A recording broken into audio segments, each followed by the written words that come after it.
is Helena Canovas, and I cordially welcome you to my podcast, Neue Musik, Leben.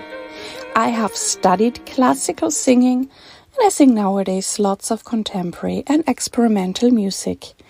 If you would like to know more about me or find out where I'm singing concerts and perform, please look at my website www.irenekjorka.de.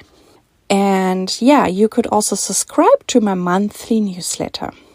In this podcast, I talk around themes all around contemporary and experimental music. I share with you the behind the scenes, the insider knowledge, and most important, I bring you the human beings out of this world closer to you. And yes, I thank you very much for all your contributions, ideas, and feedbacks you sent me, and also particularly that you enjoyed my first solo episode so much. My review, my learnings from 24. Thank you so much. This was a new big step for me because, I've done only interviews with the English language, and now I've done my first solo episode, and it really motivates me to give you more of this kind, and I'm already planning another English solo episode for you. I'm cooperating with the NMZ, Neue Musikzeitung, one of the most important German music papers, and you can also find them online. They're in print and online, and they're very important about anything that's going on in the music life, and also the politics that are going on, and whatever, about funding, anything, all you find in Neue Musikzeitung. In today's episode, I talk with the wonderful composer Helena Canovas Pares. And yes, she is from Spain, and we will talk about a lot today. So this is the interview with Helena Canovas Pares. Enjoy. Hello, Helena Canovas Pares. I cordially welcome you into my podcast, Neue Musik, Leben. Thank you very much for inviting me. And I'm really excited to have you here. I mean, we already have encountered each other before and had great talks, and I really thought I have to interview this woman, this composer. And I'm also very lucky because we don't live too far away from each other. At least right now we do. And so you came over and I can have a real interview with you in person. That's great. Yes, it feels amazing. That's cool. So I would like to know first, how did you find your way into this weird thing we're all doing, the new and experimental music?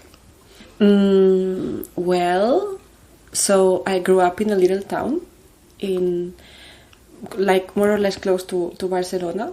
And the thing is that I always listened to, like, at home there was a lot of music always sounding. And it was a mix between classical music from all the different authors and times, and at some point when I started doing my own music, it already sounded a mix with this kind of very, very mixed references, like a bit of Bach, a bit of Stravinsky, and a bit of Frank Zappa.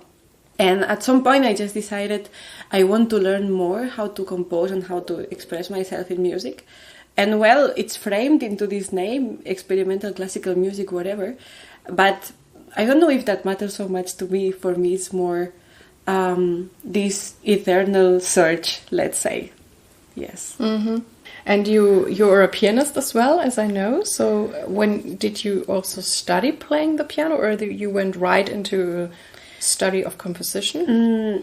I think the first thing I really did was singing. I started singing in the choir of my school, and then I asked my parents to also learn piano. And this I did more or less until I was 17, but I think I wrote my first pieces when I was 15, 16, something like that. And at that point, I knew already I wanted to be a musician, but I knew I didn't want to be a pianist. So my bachelor's, like when I stepped into university, I studied directly composition. And I have to say, playing the piano was something that I didn't enjoy much.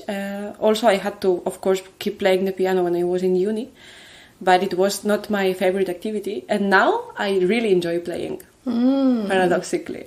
That's amazing. Yeah. Now that it's a hobby, I really enjoy it. But yes, I come, of course, from piano and singing. I also played the organ for a couple of years. Wow. Yes. But I think piano is a very helpful instrument because you can play all the harmonies and the chords, and it's not just a melody instrument. Exactly. And because I also basically come from the piano, that was the first music lesson I had, even though I was always singing in a very good choir and then also performed at the Nuremberg Opera House with children roles. But back then, nobody would teach me, even when I was then kind of auditioning or singing for a voice teacher when I was 14, 15. It was in a time where they were like, you're very talented, but we don't want to hurt your voice. They didn't know how to work with young voices, and they said, come back when you're whatever, 17, 19. And that has changed completely. So I was just singing in this choir, and I was studying piano a lot. And I feel now, when I also study my repertoire, it helps me because I'm also a very holistic person, that I want to know what's going on and not just knowing what my voice is doing. And I can imagine that it is also helpful for composing. Of course, it's a wonderful tool. And I think I really didn't enjoy the idea of being a pianist. I had a lot of problems, physical problems playing the piano. Actually, I injured my little finger of the right hand when I was 14, and it keeps not working properly, let's say. So that was also a bit involved. I have to say I enjoyed much more playing the organ on that time when I was a teenager. Really like the space and the resonance and the whole thing with the colors and the timbre was really magical. And also very somehow strange to keep, practicing in churches by myself, being 14, 15 years old. But now I really enjoy it. And of course, it's, as I said, it's a wonderful tool for composing. But there's also endless amazing repertoire for piano. So it's also fun to sometimes just sit and read new pieces. Wow. Yes. And I think also with the singing, I also like composers, and I've worked with some of them who then kind of can demonstrate what they want me to do. And I mean, it's not that they have to sing it whatever the most perfect way or so, but I can feel the spirit much more. And I often know also when they can do that it's not just a composition that is whatever constructed in their head, but they really tried it out, and you can also feel it as a performer, that somehow it clicks in more than whatever heady stuff some people do. Completely. I think the voice is a very particular instrument, and you can really notice if the composer sings herself in the writing, right? It has a lot of, let's say, special things to see.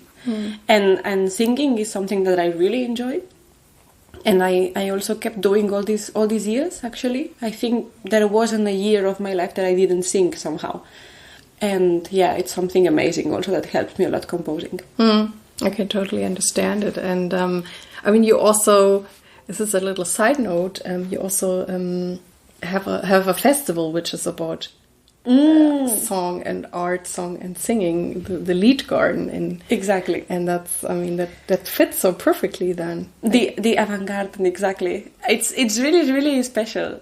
We also connect a lot with voice, right?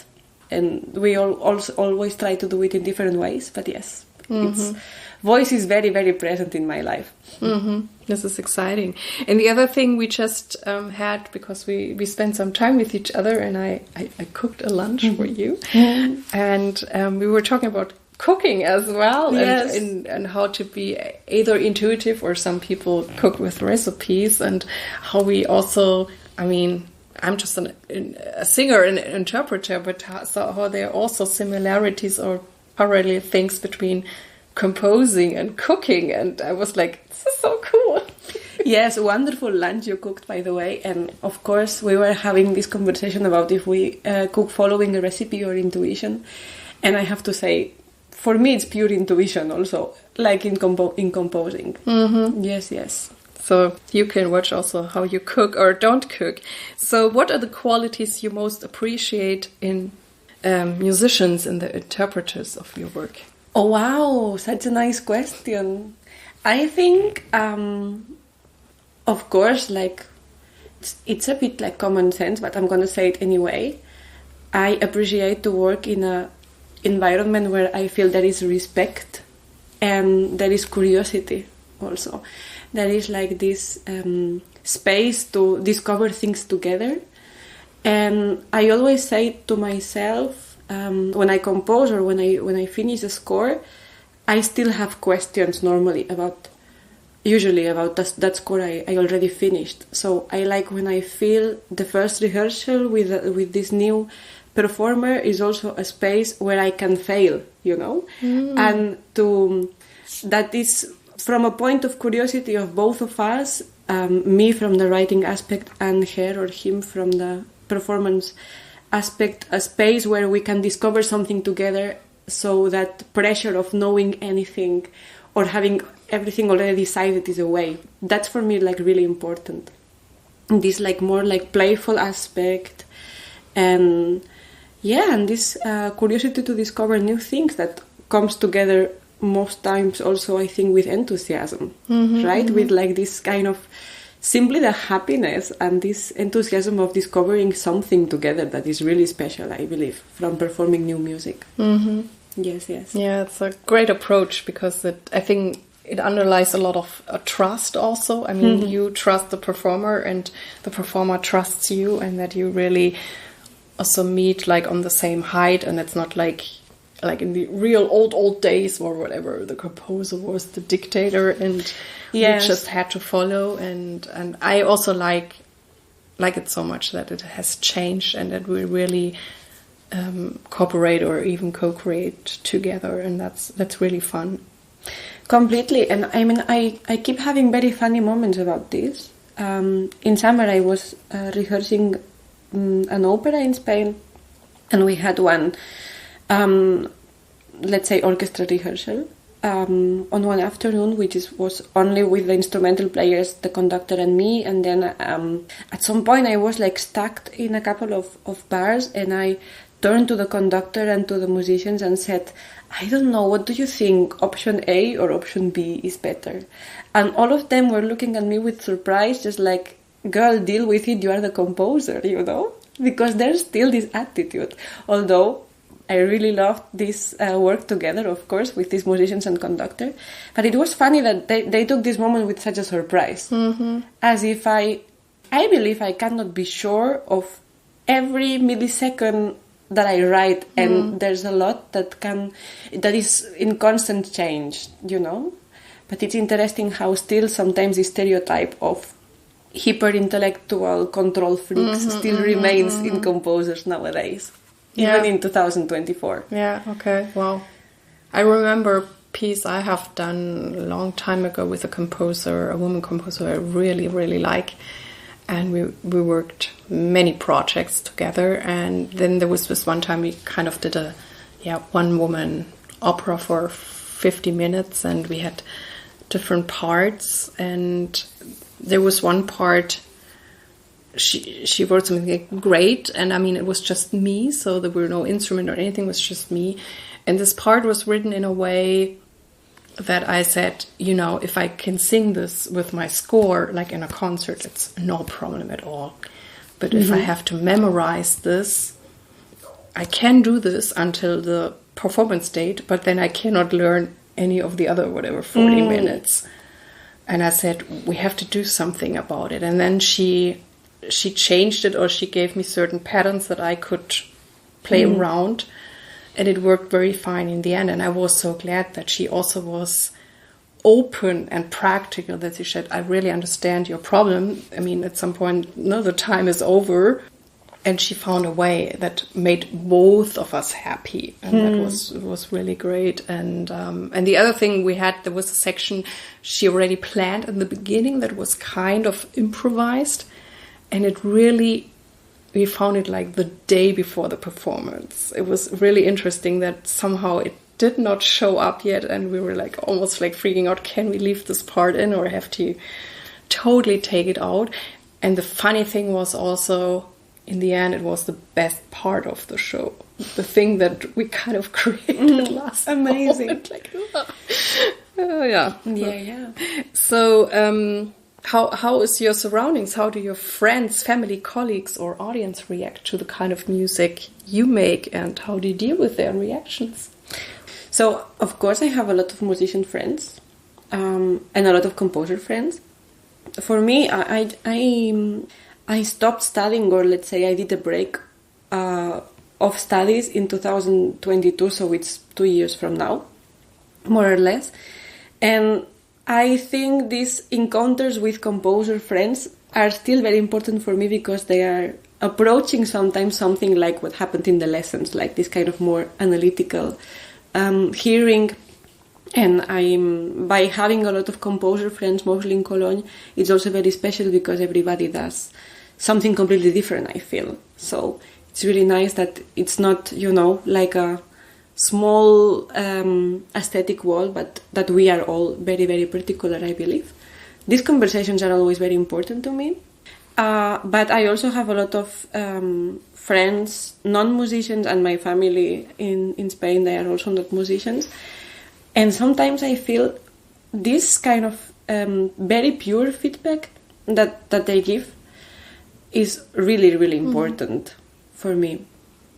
Because it connects differently, and finally I feel I want to write music for all kind of audiences, like not only for people that have a background in new music. So it's really, really, really special. Like... And it's very interesting because I feel when I ask a non-musician friend or member of the audience to speak out, the first thing that comes is like, oh no, but I don't have any idea about it. Like, oh, but I don't have the knowledge. And this is still so present, right? Although I think we are really not expecting that anymore. I don't know how it's for you. No, not at all. I mean, I also think, but obviously it's for someone who's trained in music easier, because when I go to performances, or even when I watch a classical opera that I have not seen on stage before, I even often don't read anything about it before, because I just want to experience it. And then whatever, I have my thoughts and my experience, and then maybe I read afterwards whatever the book the theater made, which great dramaturgs have written something, or I look up my whatever opera guides I have, and then and search. I'm like, oh, okay, this is why I perceived it like this. But for some reason, if you don't have this knowledge, a lot of people feel insecure, even though, as you say, we don't expect it, because I think any experience you have, if it's, I don't know, exciting, sad, or you don't like it, it's an experience and it can be fine. And a colleague of mine also said, when you go into whatever building that is maybe interesting or even great architecture, you just enjoy the building. I mean, you also don't sit there, oh, well, how is this calculated or something? Exactly, yeah. And this is, for some reason, people try to do this in music. And I mean, you're also touching this point, how do we bring the music, because I'm such a great fan of our music, to other audiences, to new audiences. And I think you also do probably great work with the avant-garde. I'm sure you bring there people who maybe never had to do with new music, unless they come every time you do this Well, we have actually in avant-garde a couple of, like a small group of like Stammkunden that are there every year. And it's funny because they say sometimes, and this is something I hear also a lot from my music, even though I've never programmed my music in the festival, this typical sentence of, oh, I was scared it would sound horrible or it would sound blah, blah, blah. And actually it was nice. Like this kind of surprise. I think there's still a lot of audience approaching new music with this kind of distant, like if it would be something that would kind of cause a terrible experience or whatever, I don't know. And this comes very, very, very often after avant-garde. And yes, I try as artistic director of our small festival as much as possible to build a program with music that establishes kind of a conversation.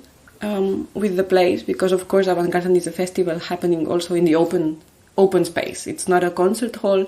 We play in gardens and we play in the streets of a small town that has nothing to do with music, although the name of the of the town has the word song in it, because I think it's really enriching. And I believe, that's what's interesting for me, not to do music or to sing music for a small amount of people, but to try to do it as open as possible and diverse as possible too. Yeah, this place is very cute. I've never been to your festival yet, but I've walked around this little city, and around there's this forest and there's a tower you can go up. And a castle, yes. Yeah, it's a very special town. So I think we couldn't go into the castle when I was there. I could just get into the garden before, but it was closed. And it's very, very special to go there. And I think it's so amazing that you do music there, new music, and it's great. It's really great. And so we are here to find new audiences, and that is also why I personally do this podcast. You come from Barcelona, and it is Catalonia within Spain. And what's the difference in Barcelona or in this area compared to Germany? I mean, you have been living now quite a while in Cologne. You studied here, and how's Germany compared to this country, music-wise?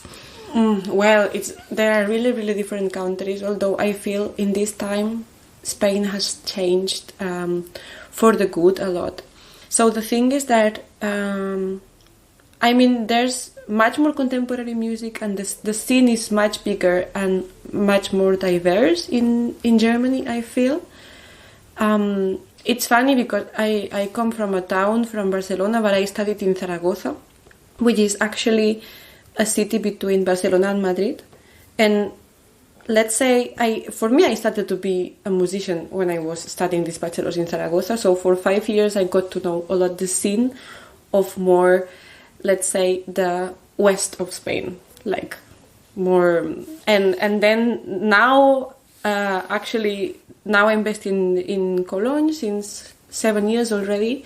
And I recently started also working again in Spain, and I got to meet a bit more the scene in Barcelona. Just as a side note, very long side note. But as I said, new music is much less programmed in Spain. And it's interesting because normally Spain programs a lot composers from Spain, so less from other parts of the world. And for me it was a huge surprise when I came to Cologne to study my master's. I was in a tiny bit of a crisis, let's say. And I was wondering if this cold composition was what I wanted to do. And this had a lot to do with what I saw in Spain. So basically, my image of contemporary music in Spain was a certain type of concert with certain type of authors, and the aesthetic was also very clear. And suddenly for me Cologne was really special because I got to know really different directions that new music can be, different formats, and kind of a very, let's say, this kind of, exactly, different colors, different spaces, where sharing the scene very peacefully, let's say. And Spain was much restrictive, and I would hear very often this word of, no, but this is not new music, this is not... And this remained, and it was for me really a problem in that time, 2016, 2017. Now I see Spain a bit better, a bit more open, there's a little bit more new music. The thing that also is very different is that Spain has these kind of huge institutions, like huge opera houses and concert halls and so on, happening in the big cities. But there's no freie Szene. There's really very little space for ensembles and not a lot of small venues. There's not a lot of possibility to get funding, like open funding. And this, of course, it's a bit sad, because there are these, as I said, these huge opera productions that are wonderful, but not something like Litberg, no, like doing a new music festival in a 300 inhabitants town would not be best possible in Spain. At least it would really break a lot of borders, you know. So I really hope this changes. As I said, I feel there's also already a change starting. Let's see. Cool. Yes. Sounds great. Yeah, we already talked about your strong connection to singing. How is it then writing for voice? Is it then also very natural, very easy? Because I also know composers. I mean, I know so many composers who like writing for voice. Obviously, I'm a singer, I can sing the stuff. But I also know a few composers, they say, I don't write for voice at all because I have so many cliches and I don't know what they have in their head and they find it really difficult. Or do you have I mean, for you, I assume it's maybe easy, but what could we tell those composers who are a little frightened of writing for voice? Wow. I mean, for me, it's really organic to write for voice, as I really sing a lot. And I also try to write for me, one kind of golden rule is that I sing kind of as a non-professional I am a hobby singer, let's say, and I'm very happy for that. So I don't want also to write for voice so that I sing the pieces. And by saying this, I mean, when I write for voice, I use my voice a lot when composing, but I also take some distance, you know, because it's not going to be my instrument performing that, but another wonderful instrument. And at the end, I always try to push the borders or to find new ways of expressing through the voice because of that. And it might be scary for composers, it could be, but, well, I don't know. For me, there are also instruments that feel scary, you know, like that I don't know. I think I've never written a piece for harp, for example, so it feels like everything unknown, and when the time comes writing for harp, I know I'm going to have to, of course, spend a lot of time, on it. But it is a very complicated instrument. And exactly. I had talks with Silke Eichhorn on that, and we also made, but it's in German, a very interesting, a very deep dive episode on my other channel, the Patreon one, where she really explained the harp. And when she explained it, I was like, oh my God, I have such an easy instrument, because with all the pedals, I mean, she says you think you're whatever playing a third, but it's a fourth, and it's all like, I mean, it's really weird in your brain. And also she says if you mix up a pedaling, it's so hard to fix it, because you would have to go 4 pedaling backwards to fix it. And all that. And I'm like, this is crazy what those harpists do all the time. Completely, but I mean, with the voice it's the same. Right, like it has a lot of like special things that you have to know. Also, knowing something like, for example, regarding the duration of a piece, like, because I also care a lot of my singers, like the singers singing my music, like really, really special things, right? And but don't be scared. Just face it, you know. Learn, like experience that writing for voice is amazing. And I hope soon the opportunity for me comes to write for harp. Yes, it will. I'm sure. Yes. I'm sure. And you're working a lot as a composer. And how do you structure your day? Do you have any way of, time management? Are you very structured and focused, or are you more like free floating? How do you get all the things done you do when you're composing? I've never been a person that follows like kind of strict plans, but I've always been good with discipline. So I know there's like certain things for me important to do every day, and I never follow a structure of like on the morning I do this and in the afternoon I do this, but I do focus on, doing my reading, listening to music every day, and having some time doing some kind of sport or meditation or something like that. That's for me really important. And I have to say, normally, even in like phases where I do have to compose a lot, normally I don't compose more than 4 or 5 hours straight. I mean, sometimes if I have like some, I don't know, if I have to do parts or layout or something, this I can do longer. But as I said, like when I'm, for me, purely composing, thinking on the music, there's a moment where my brain just like gets too tired. And I know sometimes I have the will of continuing composing, and maybe I do, but at some point it's just bad music what I write after the 5th hour, let's say. Like it has to always kind of be fresh. And as I said, I don't follow like a strict routine, but this kind of practice of like listening to music a lot and reading, and you know, having the feeling that you do output but you also get some input is for me like really important. Yes, and I mean, it's fun. So you don't have a certain time you like composing most? You can do it at any time of the day? The thing is that I think that normally I'm better on the morning, but this is not always possible. And I think if I keep too much thinking on these ideas, then I won't work, you know? Like, exactly. And I think also, you know, I am very affected by the seasons and the light and, you know, the other things that happen in life. And I don't know, today I took the train at 12 to come visit you here. So if I would be so strict that I only compose in the morning, then the composing time would be very short today, you know, like you have to just adapt to a lot of things, because of course I also have to do other things than composing. And it's also itself such a rich task, right? Like composing has a lot of phases. So I think I go with the flow of that phases, let's say. Cool.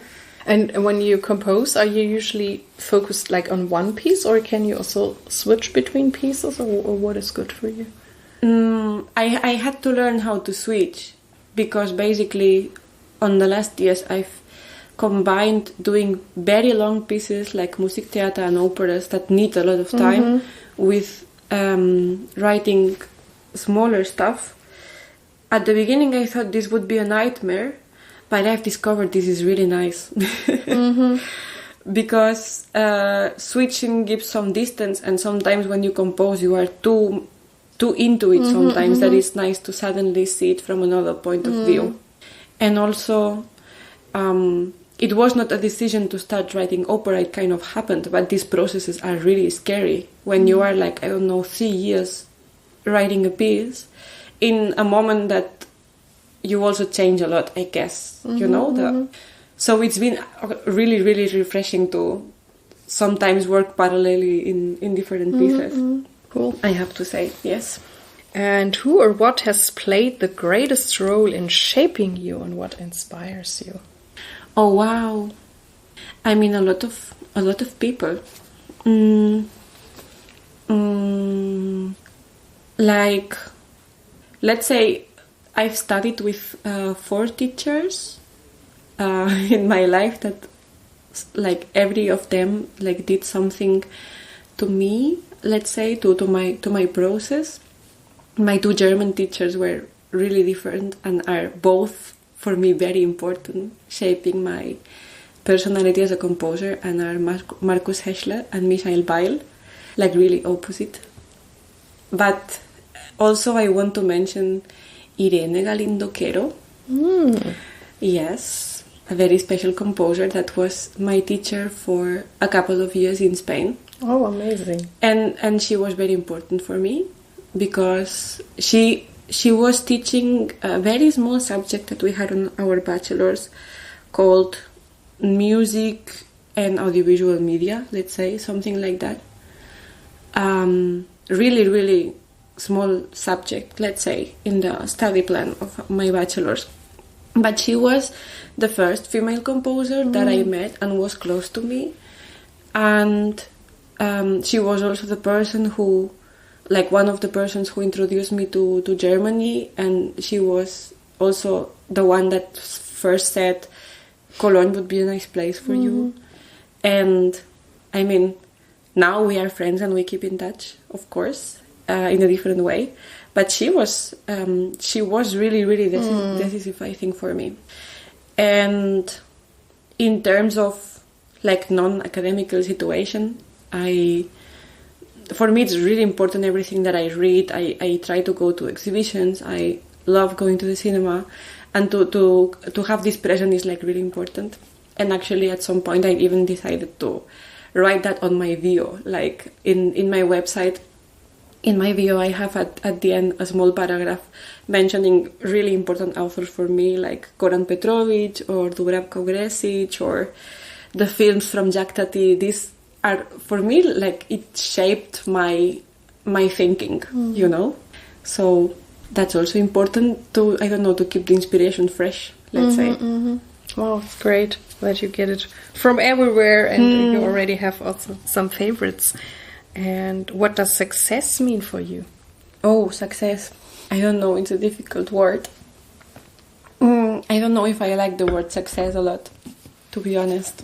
I think a success is to keep being curious about music and about composing, and I think this is the most important thing for me. Like, that would be my success, you know?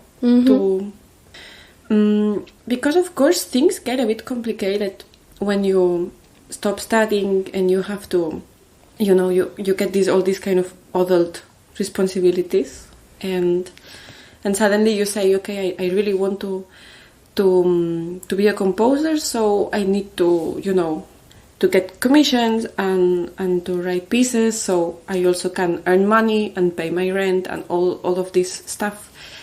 And you know, this, of course, it's like really complicated because that's a business also, and it has to be like it has this aspect, but I think this can also kill the curiosity very easily, and this is something that I pay a lot of attention into it.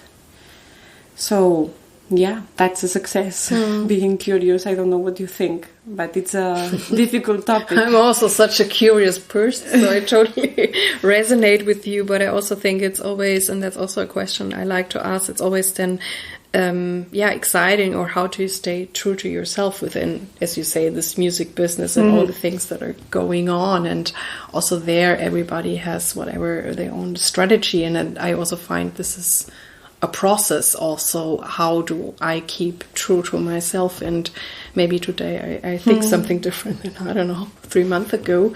And because I think we experience ourselves, or we go deeper in certain experiences, and like, okay, now this is whatever it is now. And I think in the younger ages, I also thought I whatever should have success, like in this kind of more superficial meaning. And now I realize that everything is a success. I mean, also just being alive is success. I mean, I'm here with this body and experiencing great things or meeting great people like you. This is a success. And so now it's more, for me, I think, like this overall thing. And I'm not just... And it's also has freed me a lot to not be fixated on this common sense success thing. Completely. I mean, I think it's a bit complicated because we shouldn't... I don't want to transmit this idea that so romantic that I only do this for the curiosity and so on. And of course, I think of success and I think of my career because that's also a reality, right? And but like for me, it's very interesting when I've been too focused on career and I've taken decisions following that. Normally, it doesn't work. It works when I don't know, when you do what you're... When you follow your skin, like when you follow your intuition, and then suddenly something that you didn't plan to be so meaningful for your career, it happens that it is. You know, it's really interesting. So I don't know. Sometimes I think it's just good to let go of stuff, and you know. For me, that was also something I learned during my life, and I don't know if it's part of aging or whatever, being a woman. I don't know, because it's really this kind of embracing things and letting go. And since I do that, things are so much easier. And for some reason, it looks then like they're just coming to me. And I have the feeling I actually do less, and it's so much more fun. Completely. Yes. And is there anything that drives you forward, or do you have a vision for something, or what's keeping you going? I mean, I really feel I have a huge privilege now in my life, just for being able to write music, and to that this kind of became my profession, and that I can be focused on that. And to be honest, I just only wish that it continues. You know, like that's for me like super important. It's like a treasure that I keep safe, and I just wish it still happens, because you don't know when this can stop. And this is what drives me, like to keep being able to write, to discover I don't know, new formats, to discover also new performers. This is for me like so important. And like I have, for example, I have kind of small little dreams of pieces that I would like to write, you know, but it's not that I search for them so much. Like I know it's this I would really like. I would really like to write a piece for orchestra, for example. I've never heard a piece of orchestra by me performed, so these kind of little things. But you know, it's gonna come maybe, and maybe not. So just being able to compose would be amazing, to keep composing. Yeah, it's so great to talk to you, and that you're here, sitting close to me. And my last question for you today is, which tip would you like to give the younger artists? Wow.